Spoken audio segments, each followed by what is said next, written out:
अब हमें जो हमने पाठ पढ़ा था नेताजी का चश्मा, उसके अभ्यास के प्रश्न उत्तर कर रहे हैं।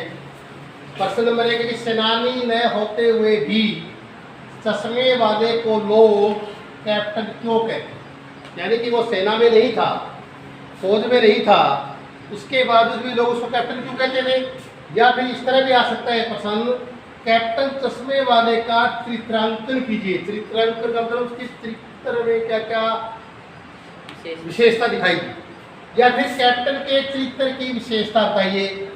यानी कि कैप्टन का, आपने कैप्टन के बारे में पढ़ा, वो क्या था, कि आपको कैसा लगा कैसा नहीं लगा, इसके चरित्र की विशेषता देखिए। उत्तर, चश्मे वाला सेनानी नहीं था, सेना में नहीं, वह शरीर से कमजोर, बूढ़ा और लंगड़ा था। आपने पढ़ा ना, मरियम सा, लंगड़ा सा, पढ़ा था ना पाठ में? तो वही है, शरीर से कमजोर था, बूढ़ा और लंगड़ा था, लेकिन वह एक देशभक्त था।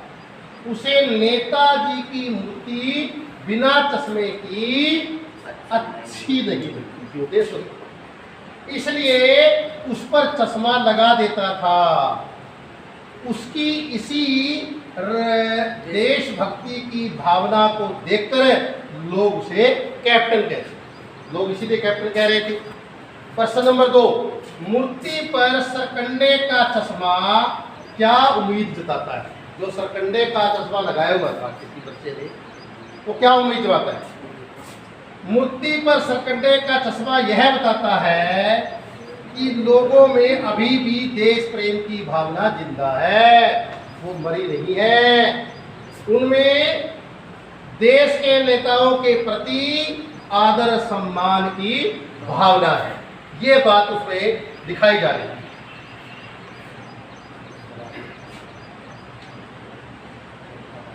प्रश्न नंबर हमें 3 ही करेंगे पहले।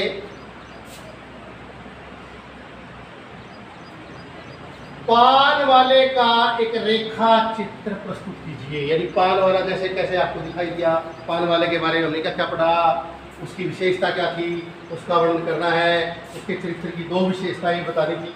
और आपको याद है वो चित्र देखिए क्या है कि पान वाला एक काला मोटा आदमी था, खुश मिजाज था, देखा था ना, खुश रहने वाला था, जब भी कोई बात उसके तो थोड़ा हंसता था, ठीक है। उसके दांत लाल काले थे, जब वह हंसता था तो उसकी टोंक गेंद की तरह ऊपर नीचे देख रहे थे ना।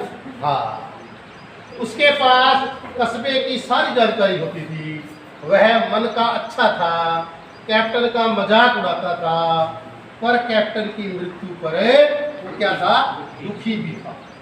कैप्टन की मृत्यु पर वो दुखी भी हो गया। अब हम प्रश्न नंबर 4 पढ़ेंगे कि वो लंगड़ा क्या जाएगा फौज में, पागल है पागल। कैप्टन के प्रति पान वाले की इस टिप्पणी पर अपनी प्रतिक्रिया लिखी। यानी कि उसने कहा कि आप पागल है, वो क्या फौज में जाएगा, तो आपको कैसा लगा? पान वाले की ये टिप्पणी बिल्कुल ही अनुचित है। अनुचित का मतलब बिल्कुल ही गलत है। उसे तो कैप्टन की भावनाओं का सम्मान करना चाहिए, आदर करना चाहिए, क्योंकि वह नेताजी की मूर्ति की आंखों पर अपनी ओर से चश्मा लगाता था। वह एक देशभक्त व्यक्ति था। निश्चय ही कैप्टन के बारे में पान वाले का ये कथन दुर्भाग्यपूर्ण था, अच्छा नहीं था। हमें इस मतलब ये जो ना अच्छा नहीं।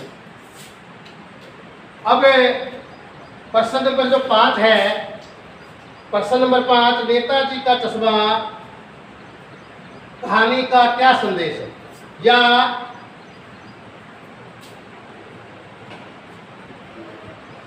नेताजी के पाठ में क्या व्यंग्य किया गया है, या नेताजी के चश्मे का मूल भाव स्पष्ट कीजिए। यानी नेताजी का जो मूल भाव है वो क्या है, क्या क्यों पाठ लिखा गया?